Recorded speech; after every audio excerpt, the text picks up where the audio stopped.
تو یہ درس توحید ہے حضرت ابراہیم کا، یہ درس توحید ہے۔ لیکن یہی ابراہیم سورہ بقرہ میں آپ دیکھیں ایک مقام پر آ کے یقین کی راہ میں جو ہے وہ مزید یقین مانگتے ہیں۔ دیکھتے ہیں کہ کچھ مردوں کو کہ جنہیں جانور کھا رہے ہیں پریشان ہو گئے کہ یا اللہ تو کیسے زندہ کرے گا، ارنا کیف تحیی الموتى، خدایا مجھے دکھا۔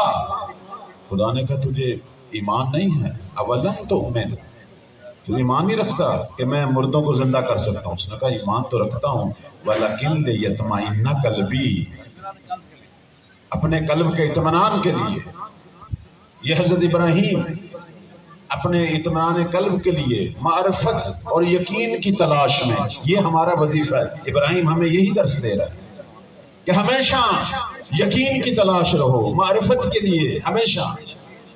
اللہ تعالیٰ نے یہ جو عبادتیں ہمیں خدا نے ہم پر واجب کی ہیں وہ اسی لیے کہ رب کی معرفت پیدا ہو، رب پہ یقین پیدا ہو۔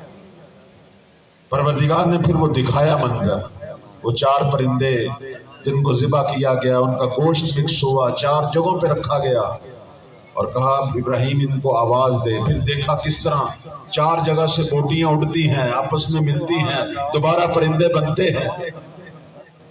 اللہ اکبر۔ اور اللہ نے بتایا کہ خدا ہر چیز پہ قادر ہے۔ یہ وہ ہستیاں جو یقین کی راہ میں ہیں۔ کچھ ایسی ہستیاں بھی ہیں، ہے تو اسی ابراہیم کی نسل سے، لیکن میں کہوں گا فخر ابراہیم، علی جیسی ذات۔ اللہ اکبر۔ کہ مقام یقین دیکھو میرے مولا کا، آخر اسی لیے تو ان کی ہم افضلیت کے قائل ہیں، کیونکہ یہ پروردہ محمد ہیں صلوات اللہ، یہ ان کے پروردہ۔ مولا علی سے پوچھا گیا، فرماتے ہیں لو کشف الغطاء مزددت یقینا، اگر میرے اور خدا کے درمیان سارے حجاب ختم ہو جائیں میرے یقین میں اضافہ نہیں ہوگا، میں یقین کی آخری منزل پہ فائز، یقین کی آخری منزل پہ فائز۔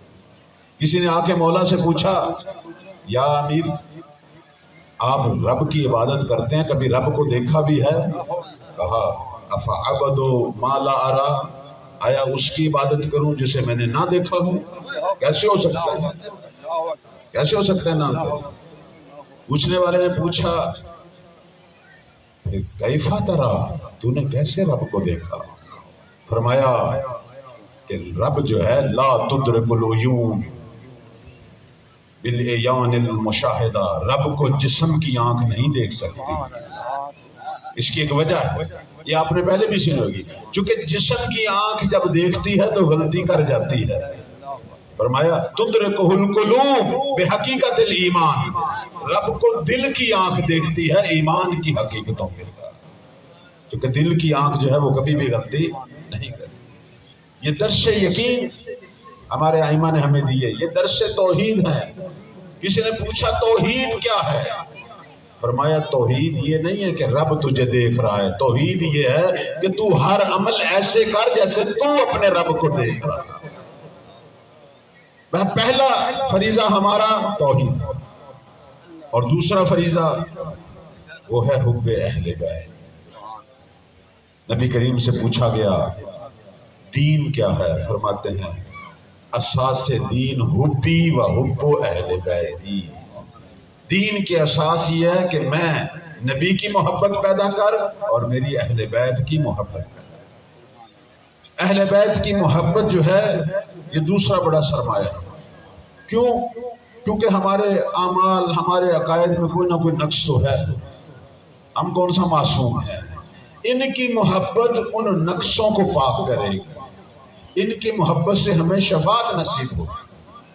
جیسے آج آپ سب مولا حسین کی محبت اور رسول اللہ کے حکم پر یہاں تشریف فرما، کیونکہ میرے نبی نے یہ فرمایا تھا اللہم انی احب الحسین، خدایا میں حسین سے محبت کرتا ہوں، اور فرمایا احب من احب الحسین، خدایا تو بھی اسی سے محبت کر جو حسین سے محبت کرتا ہے۔ یعنی حسین سے محبت کرنے والا فقط محب خدا نہیں، محبوب خدا بھی